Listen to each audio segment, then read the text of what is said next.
Having money trouble? Well, you are in luck because for today, here at Investing Path, we will be talking about budget planning in the face of financial hardship. It is hardly the most fascinating topic, but it is a problem that affects a lot of people. So make sure to stay till the end to make the most out of this video. But before that, go ahead and hit the like, subscribe, and bell button to stay ahead with our content. Now, without further ado, let's begin. Keep your cool. That's priority number one. There is no shame in being financially unable to make ends meet. A little preparation and good decision making will have you back on track in no time. Knowing where your money is going is the first step. Many people have no idea what happens to their paychecks each week. Keeping a budget for a month is the best approach to accomplish this. Review your list at the end of the month to determine where savings can be made. The next thing to do is make a list of the purchases that are most important to you. Sort out the essential from the optional spending. Budgeting priorities should have always go toward essentials like rent, food and transportation. Financial obligations require discussion. Pay off any debts you may have, including loans and credit card obligations. Long term, it will be beneficial. Even if you have to put off some of your fun spending until you have more cash in hand, you may still have plenty of enjoyment without breaking the bank. Find ways to entertain yourself that don't break the bank when you have spare time. In a nutshell, you should put off the fun stuff until after you've saved enough money for the necessities and any outstanding debts. Keep in mind that it is important not to be too hard on yourself, since we all face difficulties with money at some point or another. Third, practice being thrifty. Just because you're trying to conserve money doesn't mean you can't still enjoy life and give yourself rewards every once in a while. Experiment with making more meals at home, for instance. It is a better deal all around, as it is less expensive and better for your health. One further piece of advice is to hold off on making any purchases until you have thought them through. The pursuit of bargains and discounts on items you plan to purchase anyway is another method of cutting costs. It is not hard to do at all. After a certain threshold, I do not believe that the expense of living should reflect the standard of living. To be frugal means to be thrifty and creative in your approach to saving money without compromising your values or way of life. A spending plan is the fourth action to do. First, you should review your monthly spending. Make a list of my set expenses, such as rent, and then evaluate my variable spending, like restaurant meals. Then, I made individual spending plans for each section of my life. But it is your money, and you need to make sure it works for you. So feel free to make any necessary adjustments. Let us speak about money now. So tally up all your earnings and see how they stack up against your costs. In the event that your expenditures exceed your income, you will have to make some changes. You could try to find methods to boost sales.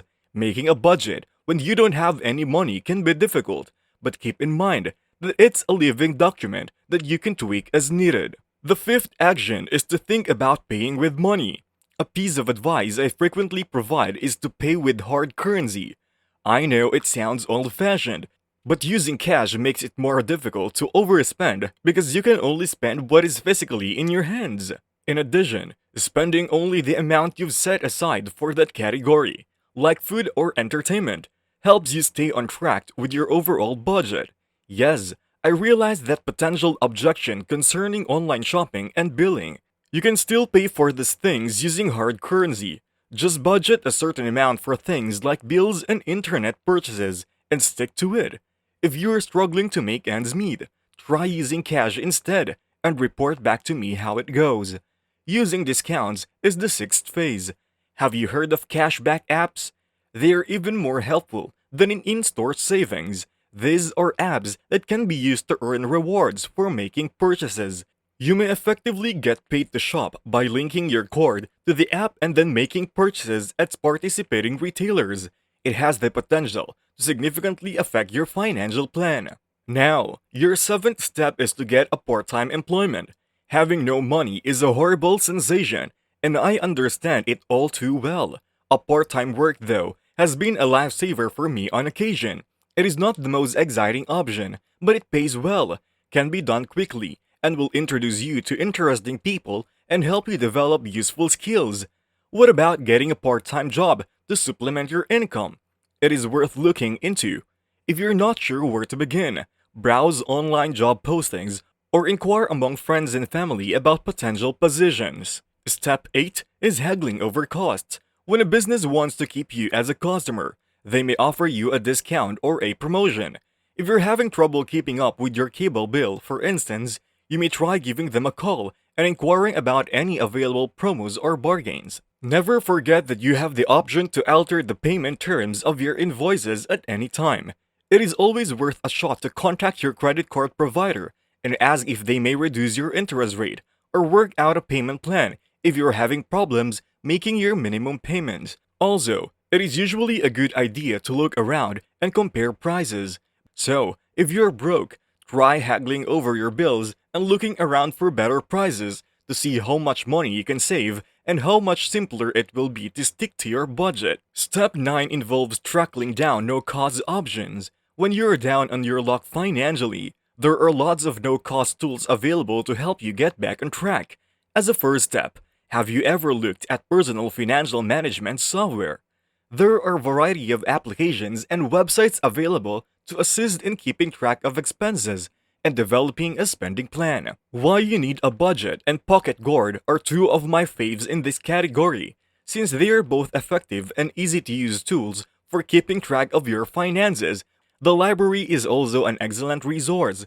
To your amazement, they probably offer books on personal finance and budgeting that you may borrow at no cost. Start a fast Google search, the librarian, and online resources like tutorials and videos. There is no shortage of websites or YouTube channels dedicated to the topic of financial management and budgeting. A simple search will yield a wealth of relevant results. If you're struggling financially and don't know where to start, there are several no-cost options available to you. Do some homework and you can improve your financial situation.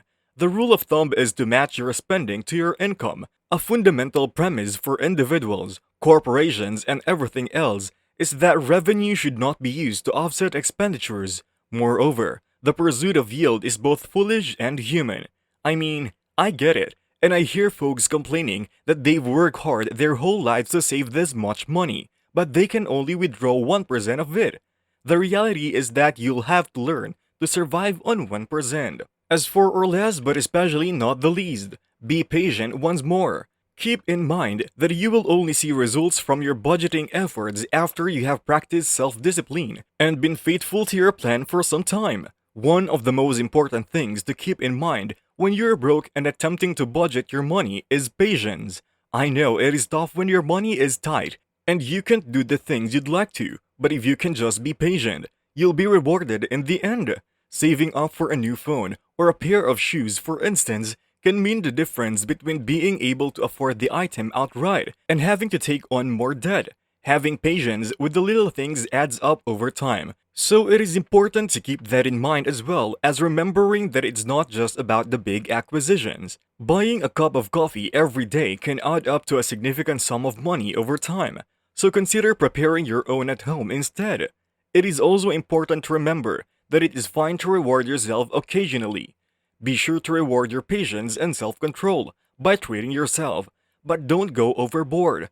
To sum up, patience is crucial when your cash is trapped and trying to stick to a budget. It may be difficult at first, but it will be worth in the end. And it is important to give yourself rewards as you go. The 10-step plan to fix your budget when you're down to your last dollar is complete. While it may seem daunting at first, remember that a well-thought-out budget is vital to building long-term wealth. But so far, what are your thoughts on these steps that we just shared? Do you think you're ready to use them for your life? Or do you have another step you'd like to add?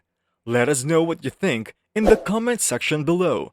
But besides that, thanks for watching. This is Investing Path, and if you enjoyed watching this video, then go ahead and hit the like, subscribe, and bell button to stay ahead for more of our personal financing and investment uploads. Thanks again for watching, and we'll see you soon.